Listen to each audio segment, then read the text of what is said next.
ನ್ಯಾಯಾಂಗದಲ್ಲಿ ಭ್ರಷ್ಟಾಚಾರ ಇದೆ ಅನ್ನೋದನ್ನ ಯಾರು ಅಲಗಳೆಯಕ್ಕಾಗಲ್ಲ. ಹಣದ ಒಂದು ಹಿಂದೆ ಹೋಗ್ತಕ್ಕಂಥ ಪ್ರವೃತ್ತಿ ಜಾಸ್ತಿಯಾಗಿ ನ್ಯಾಯಾಲಯದಲ್ಲೂ ಈ ರೀತಿಯ ಸಮಸ್ಯೆಗಳು ಕಂಡು ಬರ್ತಾ ಇದೆ. ಸಮಾಜದಲ್ಲಿ ಇರ್ತಕ್ಕಂಥ ಸಮಸ್ಯೆ ನ್ಯಾಯಾಂಗದಲ್ಲೂ ಇದೆ. ಯಾವ್ದಾದ್ರು ನೀವು ರೆವಿನ್ಯೂ ಡಿಪಾರ್ಟ್ಮೆಂಟ್ ಹೋದ್ರೆ 90% ಸಮಸ್ಯೆ ಇರಬೇಕು. ನ್ಯಾಯಾಂಗದಲ್ಲಿ ಆ ಮಟ್ಟಿಗಿಲ್ಲ. ಒಬ್ಬ ಸನ್ಯಾಸಿ ಆಗಿರ್ಬೇಕು, ಜಡ್ಜ್ ಆಗಿ ಇರಬೇಕಾದ್ರೆ ಇರಬೇಕು, ಬಟ್ ಯಾರು ಇರಲ್ಲ, ಅದು ಪ್ರಶ್ನೆ ಬೇರೆ. ಯಾರಾದರೂ ಒಬ್ಬ ಸೀನಿಯಾರಿಟಿಲಿ ಮುಂದೋಗಿ ಪ್ರಮೋಷನ್ ತಗೋತಾನೆ ಅಂದ್ರೆ ಅವನ ಮೇಲೆ ಒಂದು ಭ್ರಷ್ಟಾಚಾರದ ಮೊಕದ್ದಮೆ ಹಾಕ್ಬಿಡ್ತಾರೆ. ರಿಯಲ್ ಎಸ್ಟೇಟ್ ವ್ಯವಹಾರಗಳನ್ನ ಅನೇಕ ಸಾರಿ ಪೊಲೀಸ್ನವರೇ ಕೂತ್ಕೊಂಡು ವ್ಯವಹಾರ ಮಾಡೋ ಮಟ್ಟಕ್ಕೆ ಆಗೋಗಿದೆ ಬೆಂಗಳೂರಿನಲ್ಲಿ. ಅದರಲ್ಲೂ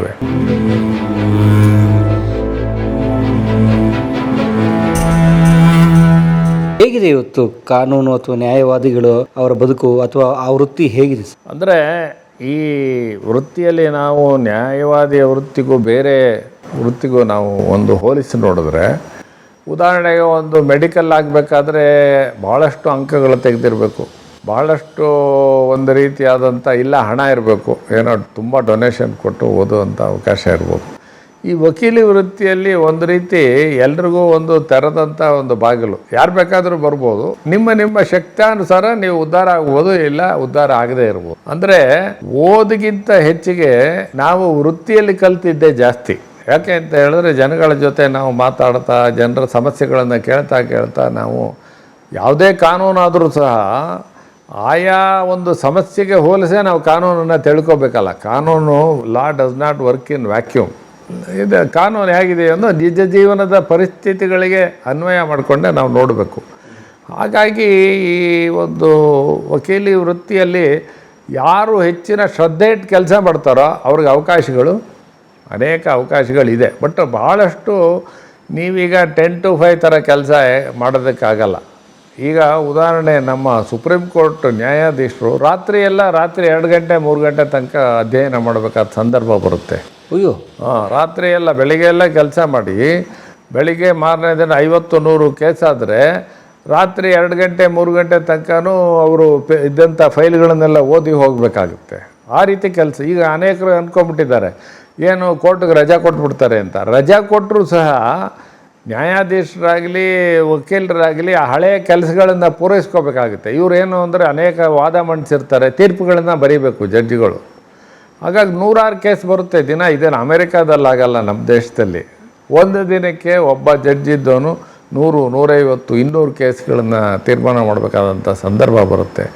ಹಾಗಾಗಿ ಈ ನ್ಯಾಯಾಂಗ ಕ್ಷೇತ್ರ ಯಾರು ಕಷ್ಟಪಟ್ಟು ಕೆಲಸ ಮಾಡಿ ಅಧ್ಯಯನ ಮಾಡೋಕ್ಕೆ ತಯಾರಿದ್ದಾರೋ ಅವ್ರಿಗೊಂದು ಅವಕಾಶ ಒಂದು ಸಿಗುತ್ತೆ. ಇದರಲ್ಲಿ ಭಾಳಷ್ಟು ಕಷ್ಟಪಟ್ಟು ಕೆಲಸ ಮಾಡ್ತಕ್ಕಂಥ ಅವಕಾಶ. ಆಮೇಲೆ ಅನೇಕ ದಿನ ಕಾನೂನು ಕ್ಷೇತ್ರ ಸಾಕಷ್ಟು ಬದಲಾವಣೆ ಇದೆ, ಬೇರೆ ಬೇರೆ ಹೊಸ ಕಾನೂನುಗಳು ಬರ್ತಾ ಇದೆ. ಹಾಗಾಗಿ ಯಾರ್ಯಾರು ಶ್ರದ್ಧೆಯಿಂದ ಕೆಲಸ ಮಾಡಿ ಸಮಯವನ್ನು ಕೊಡೋದಕ್ಕೆ ತಯಾರಿದ್ದಾರೋ ಅವ್ರಿಗೆಲ್ರಿಗೂ ಅವಕಾಶ ಇದ್ದೇ ಇದೆ. ಇವತ್ತು ವಕೀಲಿ ವೃತ್ತಿಯಲ್ಲೂ ಸಹ ಅನೇಕ ಬದಲಾವಣೆಗಳು ಕಂಡು ಬರ್ತಾ ಇದೆ. ಅನೇಕ ಜನ ಹೊಸ ಹುಡುಗರು, ಇದಕ್ಕೆ ಹಿಂದೆಲ್ಲ ನಾವೆಲ್ಲ ಇದ್ದಾಗ ಹೇಗಿತ್ತು ಅಂದರೆ, ಯಾರೋ ಒಬ್ರು ಹೇಳೋರು ಲಾ ಕಾಲೇಜಲ್ಲಿ, all of you here because you could not be elsewhere ಅಂತ. ಎಲ್ಲೂ ಅಡ್ಮಿಷನ್ ಸಿಗದೆ ಇದ್ದವರು ಲಾ ಕಾಲೇಜಿಗೆ ಅಂತ ಆವಾಗಿತ್ತು. ಯಾರು ಎಲ್ಲೂ ಸಿಗದೆ ಇದ್ದವ್ರು ಲಾ ಕಾಲೇಜಿಗೆ ಬರೋರು, ಆ ಪರಿಸ್ಥಿತಿ ಇತ್ತು. ಇವತ್ತಿನ ದಿನ ಕಾನೂನು ಅದು ಬಿಕಮ್ ಎ ಫಸ್ಟ್ ಚಾಯ್ಸ್. ಎಲ್ರಿಗೂ ಸಹ ಅನೇಕರು ಕಾನೂನು ಕ್ಷೇತ್ರಕ್ಕೆ ಬರಬೇಕು ಅನ್ನೋ ಒಂದು ಅಪೇಕ್ಷೆಯಿಂದನೇ ಬರ್ತಾರೆ. ಅದರಲ್ಲೂ ವಿದ್ಯಾರ್ಥಿನಿಯರು, ಮಹಿಳೆಯರು ಭಾಳಷ್ಟು ಜನ ಇದಕ್ಕೆ ಕ್ಷೇತ್ರಕ್ಕೆ ಬರ್ತಾ ಇದ್ದಾರೆ. ಹಾಗಾಗಿ ಇದೊಂದು ರೀತಿ ಅನೇಕ ಬದಲಾವಣೆಗಳನ್ನು ನಾವು ಕಾಣ್ತಾ ಇದ್ದೀವಿ ಕಾನೂನು ಕ್ಷೇತ್ರದಲ್ಲಿ. ಆಮೇಲೆ ಇವತ್ತಿನ ದಿನ ಎಲ್ಲ ಡಿಜಿಟಲ್ ಆಗಿದೆ. ಈಗ ಫೈಲನ್ನೇನು ನಾವು ಫಿಸಿಕಲ್ಲಾಗಿ ನೋಡಬೇಕು ಅಂತಿಲ್ಲ, ಎಲ್ಲ ಐಪ್ಯಾಡ್ಗಳನ್ನ ಇಟ್ಕೊಂಡು ಆರ್ಗ್ಯೂ ಮಾಡ್ತಕ್ಕಂಥ ಒಂದು ರೀತಿ ಬಂದಿದೆ. ಎಲ್ಲ AI ಬಂದಿದೆ, ಆರ್ಟಿಫಿಷಿಯಲ್ ಇಂಟೆಲಿಜೆನ್ಸ್. ಯಾವುದೇ ಪ್ರಶ್ನೆ ಕೇಳಿದ್ರು ತಕ್ಷಣ ಏನೋ ಒಂದು ಉತ್ತರ ಕೊಡುತ್ತೆ. ನಾವೇನು ಪುಸ್ತಕನೇ ಇಟ್ಕೊಂಡು ಮಾಡಬೇಕು ಅನ್ನೋ ದೃಷ್ಟಿಯಲ್ಲಿಲ್ಲ. ನ್ಯಾಯಾಲಯಗಳಲ್ಲಿ ಹೌದೌದು, ನ್ಯಾಯಾಲಯದಲ್ಲೂ ಸಹ ಈಗ ಎಲ್ಲವೂ ಸಹ ಪೇಪರ್ಲೆಸ್ ಒಂದು ರೀತಿಯಾದಂಥ ವ್ಯವಸ್ಥೆ ಮಾಡಬೇಕು ಅನ್ನೋ ಒಂದು ಅನೇಕ ಬದಲಾವಣೆ ಬರ್ತಾ ಇದೆ. ಅಂದರೆ ಕೆಲವರಿಗೆ ಆಗೋಲ್ಲ, ಹಳೆಬರಿಗೆ ಇದನ್ನು ಪೇಪರ್ ಏನು ನೋಡ್ಕೋಬೇಕು ಅಂತ. ಆದರೆ ಎಲ್ಲ ಪೇಪರ್ಲೆಸ್ ಅಂದರೆ ಆನ್ಲೈನ್ ಫೈಲಿಂಗ್ ಮಾಡಿಬಿಡೋದು. ಆನ್ಲೈನ್ ಫೈಲಿಂಗ್ ಮಾಡಿದ್ರೆ ಅದನ್ನೇ ಐಪ್ಯಾಡಲ್ಲಿ ನೋಡ್ಕೊಂಡು ಆರ್ಗ್ಯೂ ಮಾಡ್ತಕ್ಕಂಥ ಒಂದು ವ್ಯವಸ್ಥೆ ಬಂದಿದೆ. ಹಾಗಾಗಿ ಕಾನೂನು ಕ್ಷೇತ್ರ ಸಾಕಷ್ಟು ಬದಲಾವಣೆ ಆಗಿದೆ. ಆದರೂ ಸಹ ಇದರಲ್ಲಿ ಕಾನೂನು ಕ್ಷೇತ್ರದಲ್ಲಿ ಸಾಕಷ್ಟು ಅವಕಾಶಗಳಿದೆ. ಬಟ್ ಆದರೆ ಶ್ರದ್ಧೆ ಇರಬೇಕು, ಅಧ್ಯಯನ ಬೇಕು, ಆಮೇಲೆ ಅದಕ್ಕೆ ಸಮಯ ಕೊಡಬೇಕು. ಏನೋ law is A jealous mistress ಅಂತ. ಯಾಕೆಂದರೆ ಯಾರೋ ಒಬ್ಳು ಮಿಸ್ಟ್ರೆಸ್ ಇದ್ದರೆ ಸಮಯ ಕೊಡದೇ ಇದ್ದರೆ ಅವಳು ಇದು ಮಾಡ್ತಾಳೆ, ಸುಮ್ಮನೆ ಇರೋಲ್ಲ ಅಂತ. ಹಾಗೆ ಇದಕ್ಕೆ ಸಮಯ ಕೊಟ್ಟರು ಮಾತ್ರ ನೀವು ಮೇಲೆ ಬರೋಕ್ಕೆ ಸಾಧ್ಯ. ಹಾಗೆ ಕಾನೂನು ಕ್ಷೇತ್ರದಲ್ಲಿ ಭಾಳಷ್ಟು ಅವಕಾಶಗಳಿದೆ. ಆದರೆ ಭಾರತದ ಕಾನೂನಿನ ತೊಡಕುಗಳು, ಅವುಗಳ ದೀರ್ಘಾವಧಿ ಎಳೆಯುವಿಕೆ, ಇವುಗಳನ್ನು ಸುಧಾರಿಸ್ಲಿಕ್ಕೆ ಸಾಧ್ಯ ಇಲ್ಲ. ಜನಸಾಮಾನ್ಯರ ಒಂದು ಇವತ್ತಿನ ದಿನ ಸುಧಾರಿಸ್ಲಿಕ್ಕೆ ಸಾಧ್ಯ ಇದೆ. ಅದಕ್ಕೆ ತಕ್ಕಾಗಿ ನೀವು ಹ್ಯೂಮನ್ ರಿಸೋರ್ಸ್ ಕೊಡಬೇಕು. ನೀವು ಏನು ಅಂದರೆ ಒಬ್ಬ ಜಡ್ಜಿಗೆ ಒಂದು ಸಾರಿ 100 ಕೇಸು ದಿನ ಬಂದರೆ ಹಾಗೆ ಮಾಡ್ತಾನೆ. ನೀವು ಫಾರಿನಲ್ಲೆಲ್ಲ ಒಂದು 10 ಕೇಸು 12 ಕೇಸು ಮಾಡ್ತಾರೆ, ನಾವು 100 ಕೇಸ್ ಮಾಡಬೇಕು. ಹಾಗೆ ಮಾಡೋಕ್ಕಾಗುತ್ತೆ. ಹಾಗಾಗಿ ಈ ಒಂದು ರೀತಿ ಅಷ್ಟು ಜನನ ನೇಮಕಾತಿ ಮಾಡಬೇಕು, ಖಾಲಿ ಸ್ಥಾನಗಳನ್ನು ತುಂಬಬೇಕು, ಬೇಕಾದಂಥ ಇನ್ಫ್ರಾಸ್ಟ್ರಕ್ಚರ್ ಕೊಡಬೇಕು, ಸೂಕ್ತವಾದಂಥ ಸಂಬಳ ಕೊಡಬೇಕು. ಇದೆಲ್ಲವನ್ನು ಕೊಟ್ಟರು ಸಹ ಒಬ್ಬ ಮನುಷ್ಯನಿಗೆ ಅದನ್ನು ಕೆಲಸ ಮಾಡಬೇಕಾದ್ರೆ ಅವನೊಂದು ನೈತಿಕ ಗುಣಮಟ್ಟ ಬೇಕು. ಈಗ ಯಾವುದೇ ಒಂದು ಸಂಸ್ಥೆ ಸರಿಯಾಗಿ ಕೆಲಸ ಮಾಡಬೇಕಾದ್ರೆ ಉತ್ತಮವಾದಂಥ ವ್ಯಕ್ತಿಗಳಿರಬೇಕು. ಸಂಸ್ಥೆ ಇದು nothing but A collection of individuals. ವ್ಯಕ್ತಿಗಳು ಒಳ್ಳೆಯವರಿದ್ದರೆ ಸಂಸ್ಥೆಗೂ ಒಳ್ಳೆಯ ಹೆಸರು ಬರುತ್ತೆ. ಆದರೆ ಇವತ್ತಿನ ದಿನ ಒಂದು ಹಣದ ಒಂದು ಹಿಂದೆ ಹೋಗ್ತಕ್ಕಂಥ ಪ್ರವೃತ್ತಿ ಜಾಸ್ತಿಯಾಗಿ ನ್ಯಾಯಾಲಯದಲ್ಲೂ ಈ ರೀತಿಯಾದಂಥ ಅನೇಕ ಸಮಸ್ಯೆಗಳು, ಬೇರೆ ಬೇರೆ ಉದ್ದೇಶಕ್ಕೆ ತೀರ್ಮಾನ ಕೊಡೋದು, ಈ ರೀತಿಯ ಸಮಸ್ಯೆಗಳು ಕಂಡು ಬರ್ತಾ ಇದೆ. ಯಾವುದೇ ಒಂದು ಸಂಸ್ಥೆಯಲ್ಲಿ ಇರತಕ್ಕಂಥ ಸಮಸ್ಯೆ ನ್ಯಾಯಾಂಗದಲ್ಲೂ ಇದೆ. ಹಾಗಾದರೆ ನೀವು ನೈತಿಕತೆ ಪ್ರಶ್ನೆ ಎತ್ತಿದ್ದಕ್ಕೆ ನ್ಯಾಯಾಂಗ ಅಥವಾ ನ್ಯಾಯ ವ್ಯವಸ್ಥೆಯಲ್ಲಿ ಇರುವಂಥ ಭ್ರಷ್ಟಾಚಾರದ ಬಗ್ಗೆ ಅವಾಗವಾಗ ಮಾತು ಕೇಳಿ ಬರ್ತಾ ಇರುತ್ತೆ. ಸೊ ಅದು ಸುಳ್ಳೆ? ನ್ಯಾಯಾಂಗದಲ್ಲಿ ಭ್ರಷ್ಟಾಚಾರ ಇದೆ ಅನ್ನೋದನ್ನು ಯಾರೂ ಅಲಗಳೆಯೋಕ್ಕಾಗಲ್ಲ. ನ್ಯಾಯಾಂಗದಲ್ಲಿ ಭ್ರಷ್ಟಾಚಾರದ ಒಂದು ಪ್ರಶ್ನೆ ಇದ್ದೇ ಇದೆ. ಇತ್ತೀಚೆಗೆ ತಾನೇ ಇದರಲ್ಲಿ ತಮಿಳುನಾಡಿನಲ್ಲಿ ಯಾರೋ ಒಬ್ಬರು ಒಂದು ಅರ್ಜಿ ಹಾಕಿದ್ರು, ನ್ಯಾಯಾಂಗದಲ್ಲಿ ಭ್ರಷ್ಟಾಚಾರ ಇದೆ ಅಂತ ಹೇಳಿ ಯಾವುದೋ ಸಿನಿಮಾಲಿ ತೋರಿಸಿದ್ದಾರೆ, ಆ ಸಿನಿಮಾನ ನೀವು ಪ್ರಾಹಿಬಿಟ್ ಮಾಡಬೇಕು ಅಂತ ಯಾರೋ ಅರ್ಜಿ ಹಾಕಿದ್ರು. ಅದಕ್ಕೆ ತಮಿಳುನಾಡಿನಲ್ಲಿ ಹೈಕೋರ್ಟ್ನಲ್ಲಿ ಹೇಳಿದ್ದಾರೆ, ಏನು judiciary is not A Holi cow, ಅಂದರೆ ಜುಡಿಷಿಯರಿನ ಯಾರು ಪ್ರಶ್ನೆನೇ ಮಾಡಬಾರ್ದು ಅಂತೇನಿಲ್ಲ, ನ್ಯಾಯಾಂಗದಲ್ಲೂ ಭ್ರಷ್ಟಾಚಾರ ಇದೆ ಅನ್ನೋದು ನಿರ್ವಿವಾದ ಅಂತ ಅವರೇ ಹೇಳಿದ್ದಾರೆ. ಜಸ್ಟಿಸ್ ಹೇಳಿದ್ದಾರೆ, ಜಡ್ಜೇ ಹೇಳಿದ್ದಾರೆ ಇತ್ತೀಚೆಗೆ. ಹಾಗಾಗಿ ಅದು ಒಂದು ಸಮಸ್ಯೆ ಇದ್ದೇ ಇದೆ. ಯಾಕೆ ಅಂತ ಹೇಳಿದ್ರೆ ಯಾವ ವ್ಯಕ್ತಿ ಸಮಾಜದಲ್ಲಿರ್ತಕ್ಕಂಥ ಸಮಾಜದ ಮನೋಭಾವ ಏನಿದೆ ವ್ಯಕ್ತಿಗಳಲ್ಲೂ ಪ್ರತಿಫಲಿಸುತ್ತೆ. ಇವರೇನು ಆಕಾಶದಿಂದ ಬಂದವರಲ್ಲ, ಅದೇ ಸಮಾಜದಿಂದ ಮತ್ತು ವ್ಯಕ್ತಿಗಳು ನ್ಯಾಯಾಂಗದಲ್ಲೂ ಇದ್ದಾರೆ. ಸಮಾಜದಲ್ಲಿರ್ತಕ್ಕಂಥ ಸಮಸ್ಯೆ ನ್ಯಾಯಾಂಗದಲ್ಲೂ ಇದೆ. ಹಾಗಾಗಿ ಒಳ್ಳೆಯವರು ಇದ್ದಾರೆ, ಏನು ಒಳ್ಳೆಯವರು ಇಲ್ಲ ಅಂತ ನಾನು ಹೇಳೋಕ್ಕಾಗಲ್ಲ. ಬೇರೆ ಸಂಸ್ಥೆಗೆ ಹೋಲಿಸಿದ್ರೆ ಯಾವುದಾದ್ರು ನೀವು ರೆವಿನ್ಯೂ ಡಿಪಾರ್ಟ್ಮೆಂಟ್ಗೆ ಹೋದರೆ 90% ಸಮಸ್ಯೆ ಇರಬೇಕು. ನ್ಯಾಯಾಂಗದಲ್ಲಿ ಆ ಮಟ್ಟಿಗಿಲ್ಲ. ಒಂದು ಶೇಕಡಾವಾರು ನೋಡಿದ್ರೆ ಕಮ್ಮಿ ಇದೆ, ಸಮಸ್ಯೆ ಅನ್ನೋದು ಕಮ್ಮಿ ಇದೆ. ಈಗಲೂ ಸಹ ನಿಸ್ಪೃಹತೆಯಿಂದ ಮಾಡ್ತಕ್ಕಂಥ ಅನೇಕ ವ್ಯಕ್ತಿಗಳು ನ್ಯಾಯಾಧೀಶರಾಗಿ ಕೆಲಸ ಮಾಡ್ತಿದ್ದಾರೆ. ಆದರೆ ಇದೇ ರೀತಿ ಏನು ದುರುದ್ದೇಶದಿಂದ ಮಾಡ್ತಕ್ಕಂಥ ವ್ಯಕ್ತಿಗಳು ಇದ್ದಾರೆ ಅನ್ನೋದನ್ನು ನಾವು ಒಪ್ಕೊಳ್ಳೇಬೇಕಾಗುತ್ತೆ. 45 ವರ್ಷಗಳ ಈ ನಿಮ್ಮ ಪ್ರಾಕ್ಟೀಸ್ ಸಾಕನ್ನಿಸ್ತಾ ಅಥವಾ ಇಲ್ಲ? ಈಗ ವೃತ್ತಿಯಲ್ಲಿ ಸಾಕು ಅಂತ ಅನಿಸೋದಕ್ಕಿಂತ ಹೆಚ್ಚಿಗೆ ಏನು ವೃತ್ತಿಯಲ್ಲಿ ಏನು ಸಾಧನೆ ಮಾಡಬೇಕು ಅಥವಾ ಏನಾದರೂ ಇಷ್ಟೇ ಜೀವನದಲ್ಲಿ ನಾವು ಏನು ಮಾಡಬೇಕು ಅನ್ನೋದೊಂದು ಪ್ರಶ್ನೆ ಎದುರಿಗೆ ಬಂದಾಗ ಬರೀ ವೃತ್ತಿನೇ ಮಾಡಬೇಕಾ ಅಥವಾ ಬೇರೆ ಏನಾದ್ರು ಕ್ಷೇತ್ರಗಳನ್ನು ನಾವು ತೊಡಗಿಸ್ಬೇಕಾ ಅನ್ನೋ ಪ್ರಶ್ನೆ ಒಂದೊಂದು ಸಾರಿ ಬರುತ್ತೆ. ಯಾಕೆಂದರೆ ಹೇಳಿದ್ರೆ ನಾವು ಏನೇ ವೃತ್ತಿ ಮಾಡಿದ್ರೂ ಸಹ ವಕೀಲಿ ವೃತ್ತಿಯಲ್ಲಿ ಮಾಡಬೇಕಾದದ್ದು ಏನು ಕೊನೆ ಏನೂ ಮುಟ್ಟಲ್ಲ, ಎಷ್ಟು ಮಾಡಿದ್ರೂ ಮಾಡಬೇಕಾದದ್ದು ಇದ್ದೇ ಇರುತ್ತೆ. ಆದರೆ ಏನು ಬೇರೆ ಏನಾದರೂ ಸಮಾಜದಲ್ಲಿ ಬೇರೆ ಏನಾದರೂ ಸಮಾಜಮುಖಿಯಾಗಿ ಯಾವುದೇ ಪ್ರತಿಫಲವನ್ನು ಮಾಡದಲೇ ಸಮಾಜಕ್ಕೆ ಏನಾದರೂ ಸೇವೆ ಮಾಡುವಂಥ ಅವಕಾಶ ಇದೆಯಾ, ಮಾಡಬೇಕಾ ಅನ್ನೋದು ಒಂದೊಂದು ಸಾರಿ ಆಲೋಚನೆ ಬರುತ್ತೆ. ತಮಗೆ ನ್ಯಾಯಾಧೀಶರಾಗೋಕ್ಕೆ ಅವಕಾಶ ಅಥವಾ ಅಂದರೆ ನನಗೆ ಒಂದು ಸಂದರ್ಭದಲ್ಲಿ ಹೈಕೋರ್ಟ್ ಉಚ್ಚ ನ್ಯಾಯಾಲಯದಲ್ಲಿ ನ್ಯಾಯಮೂರ್ತಿಗಳಾಗಬೇಕು ಅಂತ ಕರೆದೊಯ್ದರು. ಆ ಸಂದರ್ಭದಲ್ಲಿ ನನ್ನನ್ನು ಆಗಲಿಲ್ಲ, ಬೇರೆ ಒಬ್ಬರಾದರು. ಅದಾದ ನಂತರ 2ನೇ ಬಾರಿ ಕೇಳಿದಾಗ ನಾನೇ ಬೇಡ, ನಾನು ಅದರಲ್ಲಿ ಬರೋದಕ್ಕಿಲ್ಲ. ಅಷ್ಟರಲ್ಲಿ ನನ್ನ ಮಕ್ಕಳು ಸಹ ವಕೀಲಿ ವೃತ್ತಿಯಲ್ಲೇ ಮಾಡ್ತಾಯಿದ್ರು. ಒಬ್ಬ ನ್ಯಾಯಾಧೀಶನಾದರೆ ಮಕ್ಕಳು ಅದೇ ಇದರಲ್ಲಿ ವಕೀಲಿ ವೃತ್ತಿ ಮಾಡಿದ್ರೆ ಸಮಸ್ಯೆ ಆಗುತ್ತೆ. ಆ ದೃಷ್ಟಿಲೂ ಒಂದು. 2ನೇದು ನಮಗೊಂದು ಈ ವಕೀಲಿ ವೃತ್ತಿಯಲ್ಲಿ ನಮಗೊಂದು ಸ್ವಾತಂತ್ರ್ಯ ಅಂತ ಇರುತ್ತೆ.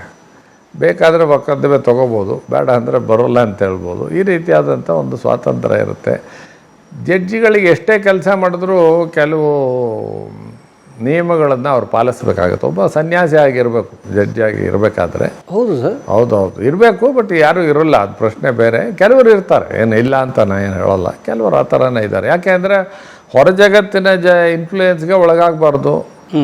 ಎಲ್ಲದನ್ನು ನೋಡಿ ಕೇಸನ್ನು ನೋಡಿ ತೀರ್ಮಾನ ಮಾಡಬೇಕು. ನ್ಯೂಸ್ ಪೇಪರನ್ನು ನೋಡ್ಕೊಂಡು ಕೇಸ್ ತೀರ್ಮಾನ ಮಾಡೋಕ್ಕಾಗತ್ತಾ? ನ್ಯೂಸ್ ಪೇಪರಲ್ಲಿ ಬರೋದೆಲ್ಲ ನಿಜವಲ್ಲ. ಹಾಗಾಗಿ ಅವರು ಒಂದು ಸ್ವತಂತ್ರವಾದಂಥ ಅಭಿಪ್ರಾಯವನ್ನು ಮಾಡಿಕೊಂಡು ಮಾಡಬೇಕು ಅವರು.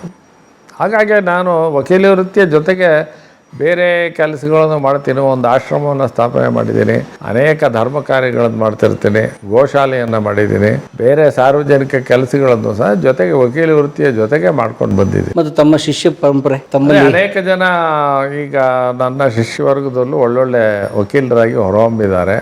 ಒಬ್ಬ ಶಿಷ್ಯನಿಗೆ ಈಗ ಹೈಕೋರ್ಟ್ ಜಡ್ಜ್ ಆಗಬೇಕು ಅಂತಲೂ ಕರೆ ಬಂದಿದೆ. ಅವ್ರಿಗೂ ಏನಾದ್ರು ಇನ್ನು ಕೆಲವೇ ದಿನಗಳಲ್ಲಿ ಅವನು ಹೈಕೋರ್ಟ್ ಜಡ್ಜ್ ಆದರೂ ಆಗಬಹುದು. ಅದು ಇನ್ನೂ ಅಂತಿಮವಾಗಿಲ್ಲ. ಕರೆದಿದ್ದಾರೆ, ಅವ್ರನ್ನ ಅಭಿಪ್ರಾಯವನ್ನು ಕೇಳಿದ್ದಾರೆ. ಹಾಗೆ ಅನೇಕ ಜನ ಕ್ಷೇತ್ರದಲ್ಲೂ ಒಳ್ಳೊಳ್ಳೆ ಇದನ್ನು ಹೆಸರನ್ನು ಮಾಡಿಕೊಂಡು ಅವ್ರ ಕ್ಷೇತ್ರದಲ್ಲಿ ಮಾಡ್ಕೊಂಡಿದ್ದಾರೆ ಅನೇಕ ಜನ. ಈಗಲೂ ಪ್ರಾಕ್ಟೀಸ್ ಮಾಡ್ತೀರಿ? ಯಾರು? ನೀವು? ನಾನು ಈಗಲೂ ಪ್ರಾಕ್ಟೀಸ್ ಮಾಡ್ತಾಯಿತ್ತು. ಸೀನಿಯರ್ ಕೌನ್ಸಿಲ್, ಸೀನಿಯರ್ ಅಡ್ವೊಕೇಟಾಗಿ ಈಗಲೂ ಪ್ರಾಕ್ಟೀಸ್ ಮಾಡ್ತಾಯಿತ್ತು. Very nice. ಬಟ್ ನಡೀತಾ ಇದೆ ಕಾನೂನು ಮತ್ತು ಧರ್ಮದ ಕೆಲಸಗಳ ಮಧ್ಯೆ ನಡೀತಾ ಇದ್ದೀವಿ. ಕಾನೂನು ಧರ್ಮ ಒಂದು ಈ ಜರ್ನಲಿಸಮ್ಗೆ ಸಂಬಂಧಪಟ್ಟಾಗೂ ಸ್ವಲ್ಪ ಮಾಡ್ತಾ ಇದ್ದೀನಿ. ಅದೇ ಈಗ ಸಂಯುಕ್ತ ಕರ್ನಾಟಕ ಪೇಪರ್ ಎಲ್ಲ ಇದೆಯಲ್ಲ, ಅದಕ್ಕೆ ಸಂಬಂಧಪಟ್ಟಾಗ ಅದಕ್ಕೂ ಬೇಕಾದ ಮೇಲುಸ್ತುವಾರಿ ಅದಕ್ಕೂ ಅದ್ರ ಕೆಲಸಗಳು ಇರುತ್ತೆ. ಕುಟುಂಬದ ಜೊತೆ ಸಮಯ? ಕುಟುಂಬದ ಜೊತೆ ನನಗೇನು ಬೇರೆ ಏನು ಹೊರಗಡೆ ಹೋಗಿ ಇದೆಲ್ಲ ಏನು ಅಭ್ಯಾಸಗಳಿಲ್ಲ. ಹೊರಗಡೆ ಹೋಗಿ ಪಾರ್ಟಿ ಮಾಡೋದು ಇದು ಯಾವುದೂ ಅಭ್ಯಾಸ ಇಲ್ಲ. ನಾನೆಲ್ಲೂ ಬೇರೆ ಏನೂ ಹೋಗೋಲ್ಲ. ಏನಾದ್ರು ಇದ್ದರೆ ಮನೇಲೇ ಏನಾದ್ರು ಅಧ್ಯಯನ ಮಾಡೋದು. ಮನೇಲಿರೋದೇ ದೊಡ್ಡ ಒಂದಿದು. ಮಕ್ಕಳೆಲ್ಲ ದೊಡ್ಡವರಾಗಿದ್ದಾರೆ, ಮೊಮ್ಮಕ್ಕಳಾಗಿದ್ದಾರೆ. ಕುಟುಂಬ ಸಮಯ ಯಾವಾಗ ಕೊಡಬೇಕೋ ಅವೆಲ್ಲ ಕೊಡಲಿಲ್ಲ. ಅವಾಗೆಲ್ಲ ವಕೀಲಿ ವೃತ್ತಿಯಲ್ಲೇ ತೊಡ್ಕೊಂಡೆ. ಕುಟುಂಬಕ್ಕೇನು ನಾವು ಸಮಯ ಕೊಡೋಕ್ಕಾಗಲಿಲ್ಲ. ಹಾಗೆ ಈಗ ಯಾರೂ ಎಲ್ಲರೂ ಅದಕ್ಕೆ ನಾವಿಲ್ಲ ಅಂದರೂ ಅಡ್ಜಸ್ಟ್ ಆಗಿಬಿಟ್ಟಿದ್ದಾರೆ. ಸರ್, ನಿಮ್ಮ ಕೊರತೆ ಕಾಣೋದೇ ಇಲ್ಲ ಅವ್ರಿಗೆ? ಕಾಣೋದೇ ಇಲ್ಲ, ಹಾಗೆ ಅನುಪಸ್ಥಿತಿ ಕಾಣೋದೇ ಇಲ್ಲ ಅವ್ರಿಗೆ. ಎಲ್ಲ ಅವರವ್ರ ಕೆಲಸದಲ್ಲಿ ಈಗ ಆಗಿದ್ದಾರೆ. ಎಲ್ಲ ಅವರವ್ರ ಸಂಸಾರ ಇದು ಎಲ್ಲ ಇದ್ದಾರಲ್ಲ, ಅದರಿಂದ ಏನು ಆ ಥರ ಏನು ಕಾಣಲ್ಲ. ನೀವು ಬಾಲ್ಯಲ್ಲಿ ಹಾಸನದಲ್ಲೇ ಇದ್ರೆ? ಬಾಲ್ಯ ಎಲ್ಲ ನಾನು 10ನೇ ಕ್ಲಾಸ್ ತನಕ SSLC ತನಕ ಹಾಸನದಲ್ಲಿ ಮಾಡಿದೆ. ಹೇಗಿತ್ತು ಒಬ್ಬ ಸ್ವತಂತ್ರ ಹೋರಾಟಗಾರ, ಶಿಸ್ತುಬದ್ಧ ಸಿಪಾಯಿಯ ಮಗನ ಬಾಲ್ಯ? ಎಲ್ಲರೂ ನಾವು ಖಾದಿ ಬಟ್ಟೆನೇ ಹಾಕೋಬೇಕಾಗಿತ್ತು. ನಾವೆಲ್ಲ ನಮ್ಮ ತಂದೆಯವರು ಹಾಗೆ ಮಗನ ಪರವಾಗಿ ಹಾಗೆ ಹೇಳೋದು ಇದು ಮಾಡೋದು ಇರಲಿಲ್ಲ ಅವರು. ಬಟ್ ಒಂದು ರೀತಿಯಾದಂಥ ಅವರು ಯಾವುದೇ ಭಾಳ ಸಿಟ್ಟಿಗಿಟ್ಟು ಮಾಡ್ಕೊಳ್ಳೋದು ಅದೆಲ್ಲ ಇಲ್ಲ. ಭಾಳ ಸ್ಥಿತಪ್ರಜ್ಞರವರು, ಭಾಳ ಒಂದು ಯಾವಾಗಲೂ ಭಾಳ ದೊಡ್ಡ ಸಮಾಧಾನಿ ಅವರು. ಆಗ ಅವರು ಹಾಗೆ ಅವರು ಹಾಗೆ ಸಮಾಜ ಕ್ಷೇತ್ರದಲ್ಲೇ ಬ್ಯುಸಿಯಾಗಿರೋರು. ಅವರು ನಮ್ಮ ತಾಯಿನೇ ಎಲ್ಲ ಮನೆ ನೋಡ್ಕೊಳ್ಳೋರು. ನಮ್ಮ ತಂದೆ ಸಾಮಾಜಿಕ ಕ್ಷೇತ್ರದಲ್ಲಿ ತೊಡಸ್ಕೊಂಡ್ಬಿಟ್ಟಿದ್ರು. ಅವರು ಅಷ್ಟೇ ಯಾವಾಗಲೂ ಒಂದಲ್ಲ ಒಂದು ಕೆಲಸದಲ್ಲಿ ಇಲ್ಲ ವಕೀಲಿ ವೃತ್ತಿ ಮಾಡೋರು, ಇಲ್ಲ ಬೇರೆ ಸಾಮಾಜಿಕ ಕ್ಷೇತ್ರದಲ್ಲಿ ಅವರು ತೊಡಸ್ಕೊಂಡಿದ್ರು. ನಮ್ಮನ್ನೆಲ್ಲ ನಾವು ಮನೆಯವ್ರನ್ನೆಲ್ಲ ನೋಡ್ಕೊಬೇಕಾದ್ರೆ ನಮ್ಮ ತಾಯಿನೇ ಎಲ್ಲದನ್ನು ನೋಡ್ಕೊಂಡಿರೋ. ನಮ್ಮ ತಾಯಿ ಒಂದೊಂದು ಸರಿ ಹೇಳೋರು, ಅಂದರೆ ಇವ್ರಿಗೆ ಬಿಟ್ಟರೆ ಎಲ್ಲ ಇರೋ ಆಸ್ತಿ ಪಾಸ್ತಿ ಎಲ್ಲ ಜನಕ್ಕೆ ಕೊಟ್ಬಿಡ್ತಾರೆ ಅಂತ ಹೇಳಿ ನಮ್ಮ ಅಮ್ಮನೇ ತಲೆ ಕೆಡಿಸ್ಕೊಳ್ಳೋದು. ಹಾಗೆ ಇವ್ರ ಸಂಸಾರನ ನೋಡ್ಕೋಬೇಕಾದ್ರೆ, ರಕ್ಷಣೆ ಮಾಡ್ಬೇಕಾದ್ರೆ ನಮ್ಮ ತಾಯಿದೆ. ನೀವು ಓದಿದಲ್ಲ ಸರ್ಕಾರಿ ಶಾಲೆಗಳ? ನಾವು ಓದಿದ್ದು ಯಾವುದೋ 1ರಿಂದ 8ನೇ ಕ್ಲಾಸ್ ತನಕ ನಾನು ಕನ್ನಡ ಮೀಡಿಯಮಲ್ಲಿ ಓದಿದೆ. 1ನೇಯಿಂದ 8ನೇ ಕ್ಲಾಸ್ಗೆ ನಮ್ಮ ತಂದೆಯವ್ರ ಸ್ನೇಹಿತರೆ ಹೊಸದಾಗಿ ಒಂದು ಶಾಲೆ ಶುರು ಮಾಡಿದ್ರು. ಸೊ ಅವ್ರ ಕಾಲೇಜಿಗೆ ಫಸ್ಟ್ ಬ್ಯಾಚಿಗೆ ನಾನು ಸೇರಿಸ್ಬಿಟ್ರು. ನಮ್ಮ ಅಣ್ಣ ಗೌರ್ಮೆಂಟ್ ಸ್ಕೂಲಲ್ಲೇ ಓದ್ದ. ನಾನು ನಮ್ಮ ತಂದೆ ಸ್ನೇಹಿತರು ಪ್ರಾರಂಭ ಮಾಡಿದ ಸ್ಕೂಲಿಗೆ ನಾವೇ ಫಸ್ಟು ಸ್ಟೂಡೆಂಟು. ಹಾಗೆ 7ನೇ ಕ್ಲಾಸ್ ತನಕ ಕನ್ನಡ ಮೀಡಿಯಮ್ ಓದಿ, 8, 9, 10 ಬೇರೆ ಸ್ಕೂಲಲ್ಲಿ ಓದಿ, ಇಂಗ್ಲೀಷ್ ಮೀಡಿಯಮ್ ಓದಿ. ನಂತರ PUC BAಗೆ ಇಲ್ಲಿ ನ್ಯಾಷನಲ್ ಕಾಲೇಜಲ್ಲಿ ಓದಿದೆ, ನರಸಿಂಹಯ್ಯನವ್ರ ಕಾಲೇಜು ನ್ಯಾಷನಲ್. ಮತ್ತು ಹಾಸನ ಲಾ ಕಾಲೇಜ್, ಮತ್ತು ಹಾಸನಕ್ಕೆ ಹೋದೆ, ಮತ್ತು ಬೆಂಗಳೂರಿಗೆ ಬಂದೆ. ಮತ್ತು ಲಾ ಮುಗಿಸಿ ಮತ್ತೆ ಬೆಂಗಳೂರಿಗೆ ಬಂದೆ. ಬೆಂಗಳೂರಿಗೆ ಬಂದರೂ ಪ್ರಾರಂಭದಲ್ಲಿ ಏನೋ ನನಗೆ ವಕೀಲಿ ವೃತ್ತಿಯಲ್ಲಿ ಇವತ್ತಿನ ದಿನದ ಒಂದು ಆರ್ಥಿಕ ಅನುಕೂಲತೆ ಅವಾಗ ಎಲ್ಲ ಕಕ್ಷಿಗಾರರಿಗೂ ಇರಲಿಲ್ಲ. ಭಾಳಷ್ಟು ವಕೀಲರಿಗೆ ಫೀಸು ಕೊಡೋ ಸಾಮರ್ಥ್ಯ ಅವತ್ತಿರಲಿಲ್ಲ. ಹಾಗಾಗಿ ನಾನು ನಮ್ಮ ತಂದೆಯವ್ರಿಗೆ ಹೇಳಿ ಯಾವುದಾದ್ರು ಸಂಸ್ಥೆಗೆ ಲಾಯರ್ ಆಗಬೇಕು ಅಂದ್ರೆ ನಮ್ಮ ತಂದೆಯವರು ನನ್ನ ಮಗನಿಗೆ ಏನು ಮಾಡಿ ಅಂತ ಯಾರನ್ನೂ ಕೇಳೋದಿಲ್ಲ ಅಂತ ಅವ್ರದ್ದೊಂದು ನಿಯಮ. ಹಾಗಾಗಿ ಎಲ್ಲ ನಾನೇ ಹೋಗಿ ಏನೋ ಮಾಡಿಕೊಂಡು ಮಾಡಿದೆ. ಹಾಗೆ ಅವರು ಒಂದು ಮಗಂಗೆ ಏನಾದ್ರು ಮಾಡಿ ಹಾಗೆ ಹೀಗೆ ಅಂತ ಹೇಳಿ ಅವರು ಯಾರನ್ನೂ ಏನು ಕೇಳ್ತಾ ಇರಲಿಲ್ಲ. ಸರ್, ನಿಮ್ಮ ಜೀವನದ ತುಂಬ ಕಾಂಪ್ಲಿಕೇಟ್ ಅನ್ಸಿದ ಕೇಸ್ ಯಾವ್ದು ಸರ್? ನೀವು ಬಹಳ ಸ್ಟ್ರಗಲ್ ಮಾಡಿದ್ದು, ಕೊನೆಗೂ ಸಕ್ಸೀಡ್ ಆಗಿದ್ದು? ಅಲ್ಲ, ಈಗ ಅಡ್ವೊಕೇಟ್ ಜನರಲ್ ಆಗಿದ್ದೆಲ್ಲ ಸಮಸ್ಯೆ ಇರೋದೇ ಕೇಸ್ಗಳು. ಆ ರೀತಿ ಒಂದು ಕೇಸಲ್ಲೇ ಭಾಳ ಸಮಸ್ಯೆ ಅಂತ ಹೇಳೋದು ಕಷ್ಟ. ಈ ನಮ್ಮ ಪ್ರೊಫೆಷನಲ್ಲಿ ಒಂದು ತಿಳ್ಕೊಬೇಕು, ಅನೇಕ ಕೇಸುಗಳಲ್ಲಿ ನಾವು ಹೀಗೆ ಆಗುತ್ತೆ ಅಂತ ಹೇಳಕ್ಕೆ ಬರೋಲ್ಲ. ಕೋರ್ಟ್ಗಳಲ್ಲಿ ಸ್ವಲ್ಪ ನಾವು ಒಂದು ರೀತಿ ಸೆನ್ಸ್ ಆಫ್ ಡಿಟ್ಯಾಚ್ಮೆಂಟ್ ಇಲ್ಲ ಅಂದರೆ ನಮ್ಮ ತಲೆನೇ ಕೆಟ್ಟೋಗುತ್ತೆ. ಯಾಕೆ ಅಂದರೆ ಯಾವ ಕೇಸು ಗೆದ್ದೇ ಗೆಲ್ತೀವಿ ಅಂತ ಹೋರಾಟ ಮಾಡ್ತೀವೋ ಆ ಕೇಸನ್ನು ಸೋತ್ಬಿಟ್ಟಿದ್ದೀವಿ ಎಷ್ಟೋ ಸಾರಿ. ಅದು ಬೇರೆ ಬೇರೆ ಕಾರಣಗಳಿಂದ ಎಲ್ಲ. ಯಾವ ಕೇಸು ಅಂಥ ಗೆಲ್ಲೋ ಪರಿಸ್ಥಿತಿ ಇಲ್ಲ ಅಂದಿದ್ದು ಆ ಕೇಸನ್ನು ಗೆಲ್ತಕ್ಕಂಥ ಒಂದು ಬಂದಿದೆ. ಈ ಉದಾಹರಣೆಗೆ ಈ ಲೋಕಾಯುಕ್ತ ವರದಿ ಬಂತಲ್ಲ ಯಡಿಯೂರಪ್ಪನವ್ರ ವಿರುದ್ಧ, ಆ ವರದಿನೇ ಸರಿ ಇಲ್ಲ ಅಂತ ಕೋರ್ಟ್ಗೆ ಹಾಕಿದ್ವಿ ನಾವು. ಗಣಿ ವರದಿ. ಸಂತೋಷ್ ಹೆಗ್ಡೆ ಅವ್ರು ಕೊಟ್ಟು ವರದಿನೇ, ಅದರಲ್ಲಿ ಯಡಿಯೂರಪ್ಪನವ್ರದ್ದೇನು ತಪ್ಪಿಲ್ಲ ಅಂತಾನೆ ಹೇಳಿ ನಾವು ನ್ಯಾಯಾಲಯಕ್ಕೆ ಹಾಕಿ ನ್ಯಾಯಾಲಯ ನಮ್ಮ ವಾದ ಎತ್ತಿಡಿತು. ಹಾಗೆ ಅನೇಕ ಮೊಕದ್ದಮೆಗಳು ಎಲ್ಲ ಆಗೋಗಿದೆ. ಹಾಗಾಗಿ ಇಂಥದ್ದೇ ಮೊಕದ್ದಮೆ ಅಂತ ಹೇಳೋದು ಕಷ್ಟ. ಅಂಥ ತಲೆ ಕೆಡಿಸ್ಕೊಂಡು ಹೋದರೆ ವಕೀಲ ವೃತ್ತಿ ಮಾಡೋದೇ ಭಾಳ ಕಷ್ಟ. ತುಂಬ ಕಕ್ಷಿಗಾರರ ಹತ್ರ ತುಂಬ ಇನ್ವಾಲ್ವ್ ಆಗಿಬಿಟ್ರೆ ನಮಗೂ ಇದಾಗ್ಬಿಡುತ್ತೆ. ಹಾಗಾಗಿ ಒಂದು ಸ್ವಲ್ಪ ಸೆನ್ಸ್ ಆಫ್ ಡಿಟ್ಯಾಚ್ಮೆಂಟ್ ಇಟ್ಕೊಂಡಿರ್ಬೇಕು.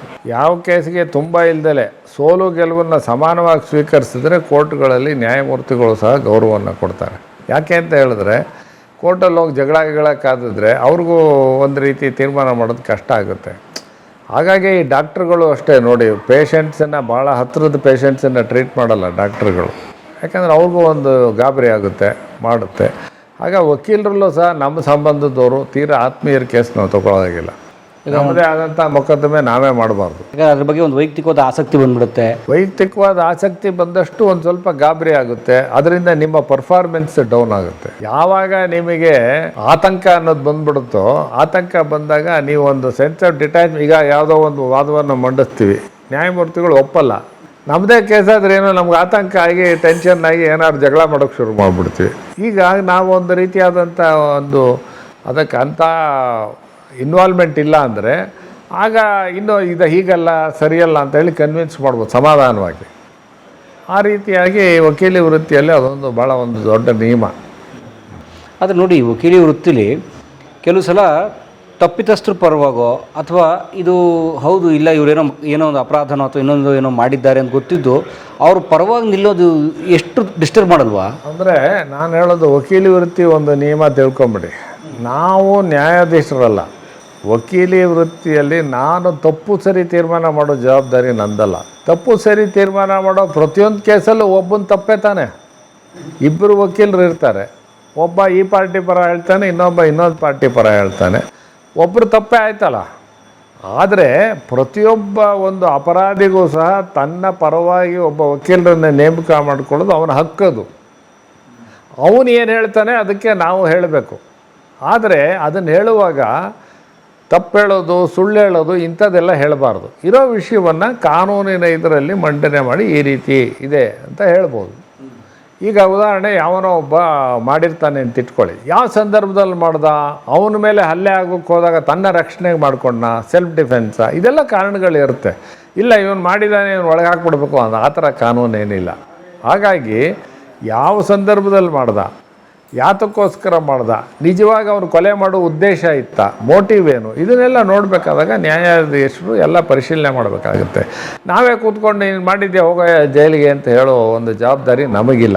ನಾವೇನು ಹೇಳೋದು, ಆರೋಪಿಯ ಮುಖವಾಣಿ ನಾವು ನ್ಯಾಯಮೂರ್ತಿ ಅಲ್ಲ. ಇಬ್ಬರು ಲಾಯರ್ ಇರ್ತಾರೆ, ಇಬ್ಬರು ಲಾಯರ್ಗಳು ಹೋಗಿ ಈಗೆಲ್ಲ ಹೀಗೆ ಅಂತ ಹೇಳಿ ವಾದವನ್ನು ಮಂಡಿಸ್ತಾರೆ. ಜಡ್ಜ್ ತೀರ್ಮಾನ ಮಾಡ್ತಾರೆ. ಅವ್ರ ಕೆಲಸ ಅದು, ಮಾಡಿದಾರ ಮಾಡಿಲ್ವ ಅಂತ ತೀರ್ಮಾನ ಮಾಡೋಕ್ಕೆ. ಆ ದೃಷ್ಟಿಯಲ್ಲಿ ನಮ್ಮ ವಕೀಲರ ಪಾತ್ರ ಏನು ಅನ್ನೋದನ್ನು ಜನ ಅರ್ಥ ಮಾಡ್ಕೊಂಡಿಲ್ಲ ಅಷ್ಟೇ. ಇವತ್ತಿನ ದಿನ ರೂಲ್ ಆಫ್ ಲಾ ಅನ್ನೋದು ಇರಬೇಕಾದ್ರೆ ಲಾಯರ್ಗಳ ಕಾಂಟ್ರಿಬ್ಯೂಷನ್ ಇದೆ ಅನ್ನೋದು ಮರಿಬಾರ್ದು. ಇವತ್ತಿನ ದಿನ ಸಂವಿಧಾನದಲ್ಲಿ ಯಾವುದು ಬದಲಾವಣೆ ಮಾಡಿ ಇಂದಿರಾ ಗಾಂಧಿ ಅವರು ಇದ್ದಾಗ ಏನೇನು ಮಹತ್ತರವಾದಂಥ ಬದಲಾವಣೆ ಸಂವಿಧಾನದಲ್ಲಿ ಮಾಡಿದ್ರಲ್ಲ, ಅದನ್ನೆಲ್ಲ ನ್ಯಾಯಾಲಯದಲ್ಲಿ ಪ್ರಶ್ನೆ ಮಾಡಿ ಸುಪ್ರೀಂ ಕೋರ್ಟ್ನವ್ರು ಏನು ಹೇಳಿದ್ರು, ಸಂವಿಧಾನದ ಬೇಸಿಕ್ ಸ್ಟ್ರಕ್ಚರ್ ಚೇಂಜ್ ಮಾಡಬಾರ್ದು ಅಂತ ಹೇಳಿದ್ರು. ಈ ಬೇಸಿಕ್ ಸ್ಟ್ರಕ್ಚರ್ ಡಾಕ್ಟ್ರನ್ನೇ ನಮ್ಮ ಒಂದು ಪ್ರಖ್ಯಾತಿ ನ್ಯಾಯವಾದಿಗಳಾದಂಥ ಪಾಲ್ಕಿವಾಲ ಅವರು ಮಂಡನೆ ಮಾಡಿದ್ರು. ಹಾಗಾಗಿ ಇವತ್ತಿನ ದಿನ ಕಾನೂನು ಬೆಳೆದು ಬಂದಂಥ ಕಾರಣಕ್ಕೆ ವಕೀಲರೇ ಕಾರಣ. ವಕೀಲರು ವಾದ ಮಂಡಿಸಿದ್ರೆ ತಾನೇ ನ್ಯಾಯಾಧೀಶರು ತೀರ್ಮಾನ ಮಾಡೋದು. ನಾವು ಯಾವುದೋ ಒಂದು ವಾದವನ್ನು ನಾವು ಮಂಡಿಸ್ತೀವಿ, ಆ ವಾದವನ್ನು ಒಪ್ಪೋದು ಬಿಡೋದು ನ್ಯಾಯಾಧೀಶರಿಗೆ ಸೇರಿದ್ದು. ಆದರೆ ಆ ವಾದವನ್ನು ಮಂಡನೆ ಮಾಡೋದನ್ನ ಜವಾಬ್ದಾರಿ ಏನು, ಅವನಿರೋ ಹೊತ್ತಿಗೆ ತಾನೇ ನೀವು ವಾದ ಮಂಡಲಿಕ್ಕೆ ಆಗಿತ್ತು. ಹಾಗಾಗಿ ದೇಶದಲ್ಲಿ ಸ್ವಾತಂತ್ರ್ಯ ಬಂದಂಥ ಸಂದರ್ಭದಲ್ಲಿ ಯಾರ್ಯಾರು ಪಾರ್ಲಿಮೆಂಟಲ್ಲಿ ಇದ್ದವರೆಲ್ಲ, ಸಂವಿಧಾನ ರಚನೆ ಮಾಡಿದವರೆಲ್ಲ ವಕೀಲರೇ ಬಹುಪಾಲಿಗೆ ಅಲ್ವೇ. ಹಾಗಾಗಿ ಯಾವುದೋ ಒಂದು ಸಂದರ್ಭದಲ್ಲಿ ಯಾರಿಗೋ ಒಂದಾದಂಥ ಒಂದು ಸಂದರ್ಭದಲ್ಲಿ ವಕೀಲರ ಪಾತ್ರದಲ್ಲಿ ಮಾಡಿ ವಕೀಲರು ಅದನ್ನು ತಪ್ಪು ಮಾಡಿದ್ದಾನೆ, ಆರೋಪಿ ಮಾಡಿದ್ದಾನೆ ಅಂತ ಅಂದ್ಕೋಬಾರ್ದು. ಯಾಕೆಂದರೆ ಯಾವುದೇ ವಿಷಯ ಮೇಲ್ನೋಟಕ್ಕೆ ಕಂಡಷ್ಟು ಸುಲಭ ಇರೋದಿಲ್ಲ. ಯಾರೋ ಒಬ್ಬರು ಕೊಲೆ ಮಾಡಿದ್ರು, ಯಾತಕ್ಕೆ ಮಾಡ್ದ, ಯಾವ ಸಂದರ್ಭದಲ್ಲಿ ಮಾಡ್ದ, ಆರೋಪಿ ಮಾಡಿದಂಥ ಕೃತ್ಯ ಏನು, ಈ ರೀತಿಯಾದಂಥ ವಿಚಾರ ಮಾಡಲೇಬೇಕಾಗುತ್ತೆ. ಉದ್ದೇಶ ಏನು, ನಿಜವಾಗಿ ಮಾಡಿದ್ನ. ಈಗ ಏನಾಗ್ಬಿಡುತ್ತೆ ಅಂದರೆ ಯಾರೋ ಒಬ್ಬ ಹೋಗಿ ಹೊಡಿತಾನೆ ಅಂತ ಇಟ್ಕೋತಾನೆ, ಒಂದು ಸುಳ್ಳು ಆರೋಪ ಹಾಕ್ತಾನೆ. FIR ಹಾಕಿದ ತಕ್ಷಣ ಆರೋಪ ನಿಜ ಅಂತ ಅಲ್ಲ.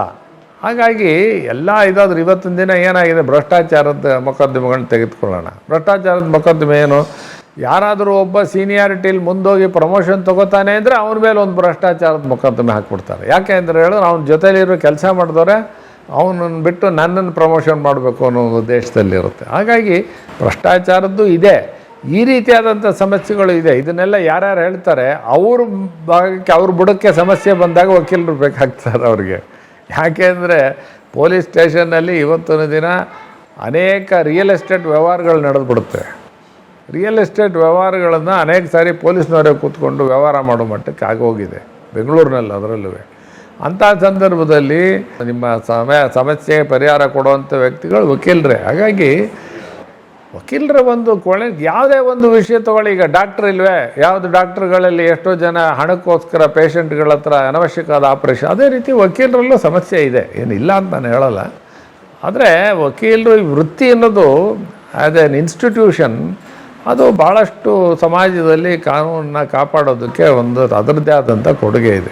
The law it self is not bad, but the ಯಾರ ಕೈಯಲ್ಲಿದೆ ಅದು ಯಾರು ಅದನ್ನು ಮಾಡ್ತಾರೆ ಅನ್ನೋದ್ರ ಮೇಲೆ ಅದರಲ್ಲಿ ಅನೇಕ ಸಮಸ್ಯೆ. ಈಗ ಉದಾಹರಣೆಗೆ ಒಬ್ಬ ಆರ್ಥಿಕವಾಗಿ ಸಬಲರಾಗಿದ್ದವನು ಒಳ್ಳೆ ಲಾಯರ್ನ ಇಟ್ಕೋತಾನೆ. ಆರ್ಥಿಕವಾಗಿ ದುಡ್ಡಿಲ್ದಲೇ ಇದ್ದವನ ಲಾಯರ್ ಏನು ಮಾಡ್ತಾನೆ, ಕಕ್ಷಿಗಾರ ಏನು ಮಾಡ್ತಾನೆ, ಯಾರು ಒಬ್ಬ ಲಾಯರ್ನ ಇಟ್ಕೋತಾನೆ, ಅವನಿಗೆ ಅಷ್ಟು ಬುದ್ಧಿವಂತಿಕೆ ಇಲ್ದಲೇ ಇರ್ಬೋದು. ಹಾಗಾಗಿ ಇದು ಏನು ಅಂತ ಹೇಳಿದ್ರೆ ಕೆಲವ್ರಿಗೇನು ಆರ್ಥಿಕವಾಗಿ ಸಬಲರಿದ್ದವ್ರಿಗೆ ಕಾನೂನು ಅನ್ನೋ ಒಂದು ಅಭಿಪ್ರಾಯವೂ ಇದೆ. ಎಷ್ಟೋ ಜನ ನೀವು ಜೈಲಲ್ಲಿ ಇರ್ತೀರ, ಎಷ್ಟೋ ಜನಕ್ಕೆ ಬೇಲ್ ಬಾಂಡ್ ಕೊಡೋದಕ್ಕೆ, ಶ್ಯೂರಿಟಿ ಕೊಡೋಕ್ಕೆ ಜನ ಇಲ್ದಲೇ, ಜಾಮೀನು ತಗೊಳ್ಳೋಕೆ ಆಗ್ದಲೇ ಇರೋರು ಇದ್ದಾರಲ್ಲ ಜೈಲಲ್ಲಿ. ಹಾಗೆ ಅವರು ಪಾಪ ಬಡವರೆಲ್ಲ ಏನು ಮಾಡ್ತಾರೆ, ಎಲ್ಲಿಂದ ಬೇಲ್ ಬಾಂಡ್ ಇಷ್ಟು ಇಂಡೆಮ್ನಿಟಿ ಕೊಡಿ, ಅಷ್ಟು ಶ್ಯೂರಿಟಿ ಕೊಡಿ, ಆಸ್ತಿ ಇದೆಯಾ ಅಂತ ಕೊಡಿ, ಎಷ್ಟೋ ಜನ ಕೊಡೋಕ್ಕಾಗ್ದಲೇ ಜೈಲಲ್ಲೇ ಇರ್ತಾರೆ. ಹೀಗಾಗಿ ಆ ಒಂದು ಸಮಸ್ಯೆನೂ ಇದೆ. ಆರ್ಥಿಕವಾದ ಸಬಲರಿಗೆ ಇರತಕ್ಕಂಥ ಕಾನೂನಲ್ಲಿ ರಕ್ಷಣೆ ಮಾಡ್ತಕ್ಕಂಥ ಅವಕಾಶಗಳು ಬಡವರಿಗೆ ಇಲ್ಲ ಅನ್ನೋ ಒಂದು ಕೂಗು ಸಹ ಇದೆ ಇದರಲ್ಲಿ, ನಮ್ಮ ವ್ಯವಸ್ಥೆಯಲ್ಲಿ ಆಗಿದೆ. ಇವನು ಅಭಿಜಿತ್ ಹಾರನಹಳ್ಳಿ ಅಂತ, ಅವನು ವಕೀಲಿ ಕೆಲಸವನ್ನು ಮಾಡ್ತಾ ಇದ್ದಾನೆ. ಮೊದಲನೇವನು ಇವನು ಅನೂಪ್ ಹಾರನಹಳ್ಳಿ ಅಂತ, ಇವನು ವಕೀಲಿ ಎರಡನೇವನು ವಕೀಲಿ ಕೆಲಸ ಮಾಡ್ತಾನೆ. ಇಬ್ಬರಿಗೂ ಮದುವೆ ಆಗಿದೆ. ಅವನಿಗೆ ಒಂದು ಮಗು, ಇವನಿಗೆ 2 ಮಕ್ಕಳಿದ್ದಾರೆ. ಮಗು ಅಂದರೆ ಯಾಕೆ ಇದೇ ವೃತ್ತಿಗೆ ಮುಂದುವರ್ಸೋಕ್ಕೇನು ಕುಟುಂಬದಿಂದ ನೀವೇ ಇನ್ಸ್ಪೈರ್ ಮಾಡಿ? ಇಲ್ಲ, ಹಾಗೆ ನಾವೇನು ಬಲವಂತ ಮಾಡಲಿಲ್ಲ. ಅವರಾಗೆ ವೃತ್ತಿಗೆ ಬಂದರು. ವೃತ್ತಿಯನ್ನು ಬಂದ ಮೇಲೆ ನನ್ನ ಕೈಲಾದಂಥ ಬೆಂಬಲವನ್ನು ನಮ್ಮ ವೃತ್ತಿಯಲ್ಲಿ ಕೊಟ್ಕೊಂಡು ಬಂದ್ವಿ. ನಾವೇ ಒಂದು ಲಾ ಫರ್ಮ್ ಅಂತ, ಹಾರನಹಳ್ಳಿ ಲಾ ಫರ್ಮ್ ಅಂತ ಅವರವರೇ ಸ್ವತಂತ್ರವಾಗೇ ಮಾಡ್ತಾಯಿದ್ದಾರೆ. ಈಗೇನು ನನ್ನ ಮೇಲೆ ಏನು ಅವಲಂಬಿತವಾಗಿಲ್ಲ, ಅವರವ್ರದ್ದೇ ಆದಂಥ ಮೊಕದ್ದಮೆ ನಡೆಸ್ಕೊಂಡು ಬಂದಿದ್ದಾರೆ. ನಾನೇನು ವೃತ್ತಿಗೆ ಬನ್ನಿ ಅಂತೇನು ಹೇಳಲಿಲ್ಲ, ಅವರಾಗೆ ಲಾಯರ್ ಆಗ್ತೀವಿ ಅಂತೇಳಿ ಬಂದಿದ್ದಾರೆ. ನಮಸ್ತೆ. ಎಷ್ಟು ವರ್ಷದ ಪ್ರಾಕ್ಟೀಸ್ ಇದೆ? ಇದು ಮೊದಲು ಈ ವೃತ್ತಿಗೆ ಹೇಗೆ ಬಂದೆ ಅಂತ ಒಂದು ಮಾತು ಹೇಳ್ತೀನಿ. ನಮ್ಮ ಅಜ್ಜ ಇದ್ರಲ್ಲ, ಅಜ್ಜ ಯಾವಾಗಲೂ ಲಾ ಏನೋ ಇದೆ, ಲಾ ಮಾಡು ಅಂತ ಅನ್ನೋರು. ನನಗೂ ಗೊತ್ತಾಗಿಲ್ಲ. ಎಂಜಿನಿಯರಿಂಗ್ ಮಾಡ್ತೀನಿ, ಎಲ್ಲರೂ ಇಂಜಿನಿಯರ್. ಅವಾಗೆಲ್ಲ ಹೆಂಗೆ ಅಂದರೆ ಎಲ್ಲರೂ ಎಂಜಿನಿಯರಿಂಗ್ ಮಾಡಬೇಕು, ನಾವು ಅವ್ರ ಜೊತೆ ಹುಡುಗ್ರ ಜೊತೆ ಸೇರ್ಕೊಂಡು ಎಂಜಿನಿಯರಿಂಗ್ ಮಾಡಬೇಕು ಅಂತ ಇದ್ವಿ. ಲಾ ಮಾಡು ಏನೋ ಒಂದು ಆಗತ್ತೆ ಅಂತ. ಆಮೇಲೆ ಏನಾಯಿತು, ನನ್ನ ಹಣೆ ಬರೋಕ್ಕೆ CET ಚೆನ್ನಾಗಿ ಬರಲಿಲ್ಲ ಮಾರ್ಕ್ಸು. ಹಾಗಾಗಿ ಅಜ್ಜ ಲಾ ಅಂತ ಹೇಳಿದ್ದು, ಹಾಗಾಗಿ ಸೇರ್ಕೊಂಡಂಗೆ ಆಯಿತು. ಹಾಗೆ ನಾವು ಸೇರ್ಕೊಂಡು ಮಾಡಿದ್ವಿ ಲಾ ಅಲ್ಲಿ. ಸರ್ ಅದೇ ನೀವು ಹೇಳಿದ್ರಲ್ಲ, ಅದೇ ಏನೂ ಆಗಲಿಲ್ಲ ಅಂದವ್ರು ಅದಕ್ಕೆ ಅವನೇ ಉದಾಹರಣೆ. ಅವನು ಏನು ಮಾಡ್ದ, ಜಾಸ್ತಿ ಮಾರ್ಕ್ಸ್ ತೊಗೊಳ್ಳಿಲ್ಲ PUCಲಿ. ನಾನು ಹೇಳಿದೆ, ನೋಡಪ್ಪ ನೀನು ಇದೇ ರೀತಿ BEಗೆ ಸೇರಿಬಿಟ್ಟು ಮಾರ್ಕ್ಸ್ ತಗೊಳ್ದೆ ಹೋದರೆ ನಾವೇನು ಮಾಡೋಕ್ಕಾಗಲ್ಲ, ನಿಂಗೆ ಯಾರೂ ಕೆಲಸ ಕೊಡೋಲ್ಲ, ಲಾಯರ್ ಆದ್ರೆ ಬಾ, ಇಲ್ಲಿ ಎಲ್ಲರಿಗೂ ಅವಕಾಶ ಇದೆ ಅಂತಂದೆ. ಅವನು ಅದೇ ಸರಿ ಅಂತ ಆಗ್ಬಿಟ್ಟ ಲಾಯರ್.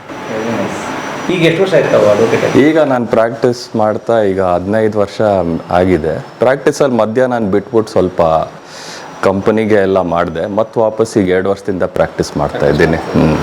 ಚೆನ್ನಾಗಿರ್ತದೆ. ಚೆನ್ನಾಗಿ ನಡೀತಿದೆ ಈಗ ಎಲ್ಲ ನಮ್ಮ ತಂದೆ ಆಶೀರ್ವಾದ ಚೆನ್ನಾಗಿ. ಅಜ್ಜನ ಆಶೀರ್ವಾದ. ಅಜ್ಜನ ಆಶೀರ್ವಾದ ಇದ್ದೇ ಇದೆ. ಅವರೇ ಅಲ್ವಾ ಇನ್ಸ್ಪೈರ್ ಮಾಡಿದ್ದು ನಮಗೆ. ನನ್ನ ಹೆಸರು ಅನೂಪ್ ಹಾರ್ನಹಳ್ಳಿ.